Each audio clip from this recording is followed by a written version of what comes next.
Hey everybody, it's Douglas from Other Than Intended Purpose.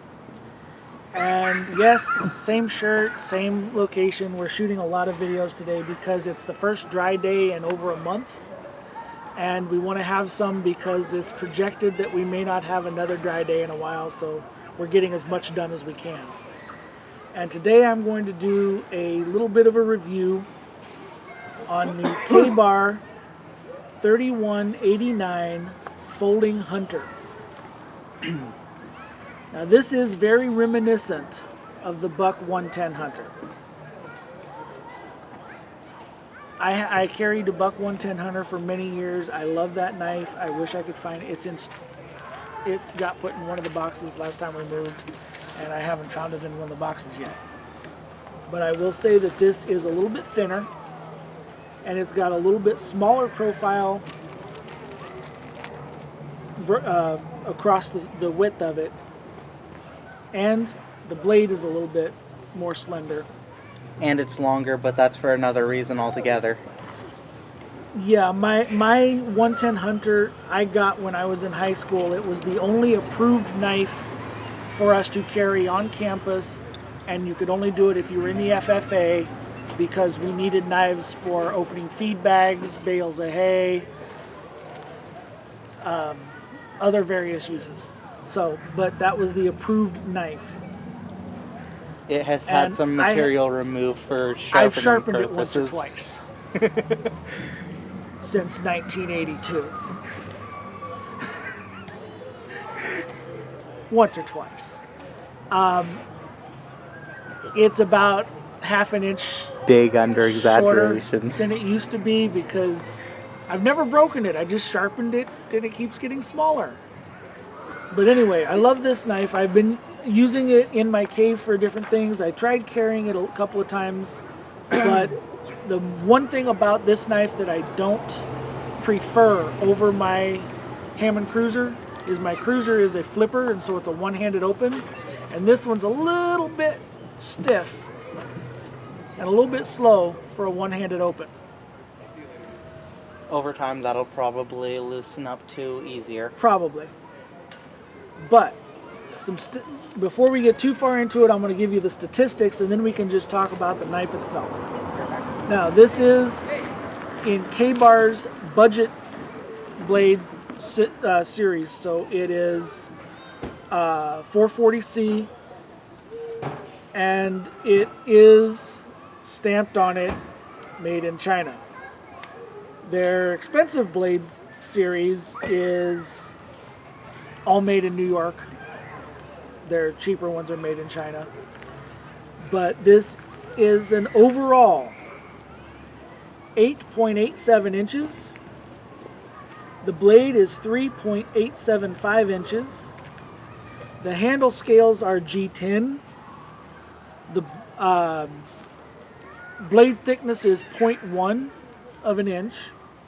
It is a frame lock, and it weighs 5.46 ounces. Now, most people anymore are carrying liner locks. My Hammond Cruiser is a liner lock, but I really like frame locks. I've always really liked them, probably because I spent so much time with my Buck growing up. Now this has a little bit more delicate feel to it because it's a little bit smaller in width than I'm used to carrying, and the Buck, and it's a little bit thinner, but it's got a really nice fit and finish. The G10, where it marries up with the steel, is nice and smooth. The lock is tight. There's no blade play in it at all. When you close it, there's very, very good snap back, so that's not going to accidentally open in your pocket. It doesn't open that easy. I mean, it opens easy, but it doesn't open that easy. It wouldn't be opening in your pocket. Now, most folding hunters like this that I have ever seen, whether they're the Buck or other brands, are designed to be carried in a pouch on your belt. This one actually has a pocket clip, and it is drilled on both sides, so it is left and right hand reversible, but it is not drilled for tip up carry. It is tip down only. From the factory, this thing came razor freaking sharp. If you want to do nice, tight detail cuts with this, That means you're not going to have to sharpen it down to half an inch just yet. right. If you're trying to do a nice, detailed sharp, I mean, just by doing a little bit of a rock in there, I've got a nice platform to do a 7-notch. And I mean, that's just smooth. And yeah, this is just a phenomenally sharp blade. I love it. Are you planning on turning that into a tent stake? It looks like it. I'm planning on turning it into a little bitty tent stake because I keep whittling on this same stick. But it's got a little bit of jimping up here on the top. It's got left and right thumb studs, so if you do flip the pocket clip over to the other side, you've got a thumb stud on both sides. It's a really nice fine edge that now has pitch on it, so when I get it home, I'm going to clean it really good. I have no clue what brand this is. Said this is their budget line. This is about an 8. I looked this up on Amazon before we came out here. It was $18.35 on Amazon. Now, for even if it is their budget line made in China, you're still talking about a K-bar here, and K-bar has standards that they maintain. So this is a good quality blade. It's got a nice smooth coating on it. That will help it not rust, and the 440C pretty resistant to rust anyway. To look for something negative to say about it, I'd say that because of the size of my hands, where I like the length of it, I wish there was a little bit more meat to grab onto because it feels a little bit small. There should be a company that goes and finds small handled knives and fits them with different sizes of bigger handle. That's not going to happen. I know it's not, but there should be one. But in my hand feels like my hand will get tired trying to grab it because I have to grab tighter because it's a little bit smaller. See?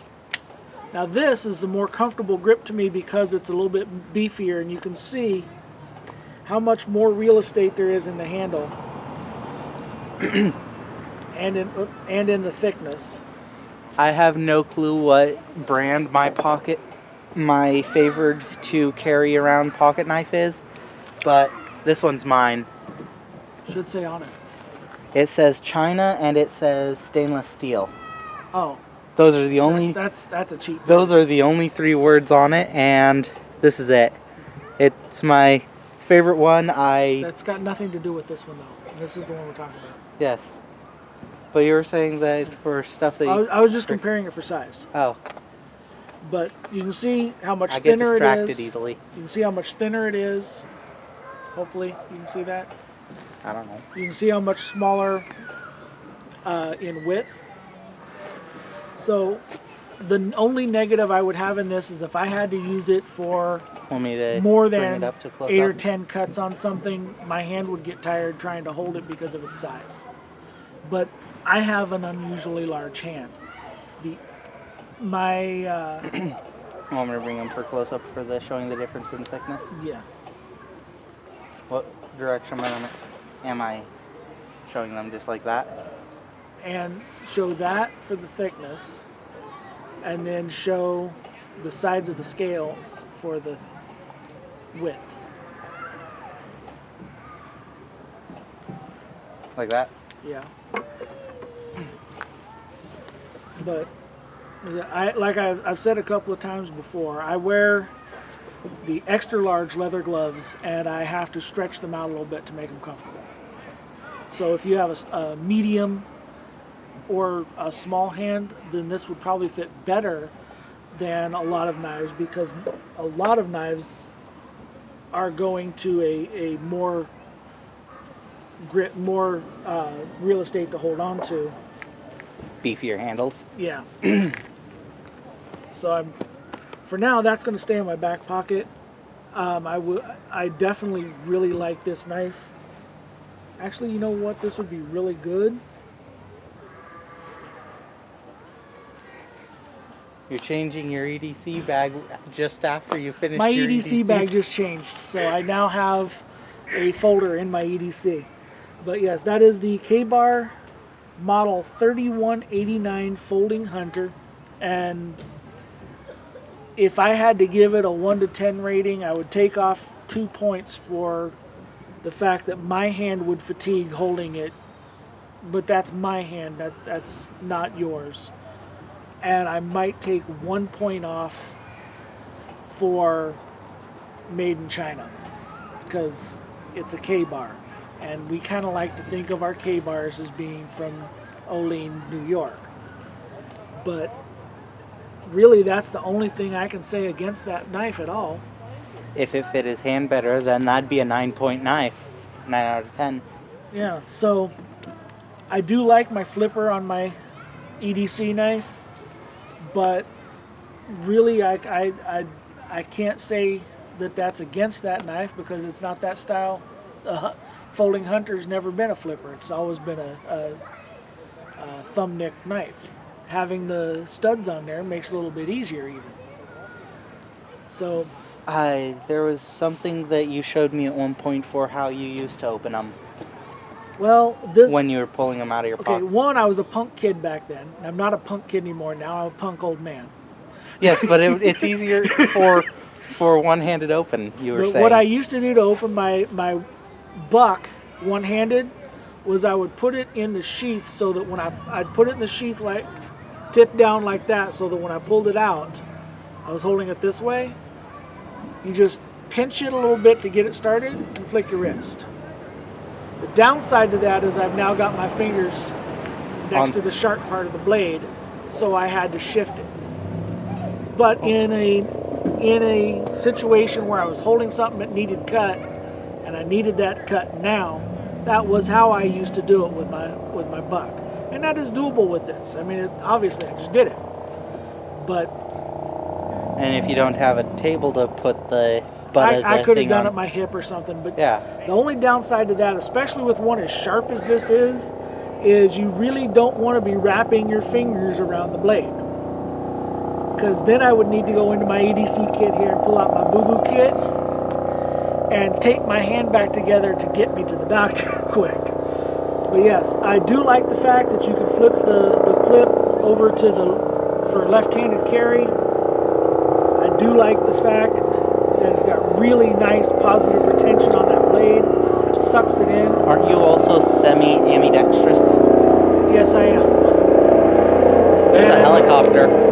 I bet you guys can hear Even that. though this is a budget blade, it is very well centered for Jack. We're over here. Yes, there's a helicopter over there. I was We're trying to over see here. what kind of helicopter it was. The kind that has a big fan on top and a blob of metal underneath with somebody in it. I meant like fire copter. Show the centering of the blade up there. For a lift it up so I can see where the tip is. There you go. For a budget series blade, it's got very good centering. Like I said, there's no wobble in it at all. There's no blade side-to-side play. When it is locked, it is locked. I don't have any feeling at all like it's going to come unlocked in my hand. That definitely is kind of difficult for just a thumb. But one of the things I really like about frame lock instead of liner lock is when that sucker snaps in place, that is solid. And it's not going to move until you push that button. So that's all I've got to say on this today. I hope you enjoyed the video, and I hope that you got some good information out of this. Have a wonderful day. Do what you need to do that. Get out to the woods, get your knives dirty, have some fun. I can't wait until things dry out enough that we can get out in the dirt. Right now we're stuck in the park. Of course, it's a beautiful park. It's Redwood Park, so Sequoia Park. Sequoia Park. Yeah. Right next to the Sequoia Park Zoo. Have a wonderful day. I hope you enjoyed. If you've got any comments or anything, keep them civil, but I will answer any questions you put or reply to any comments you put. Give us a thumbs up. Tell your friends about us. Hopefully you guys got a laugh or two out of me getting distracted. Bye. Have fun.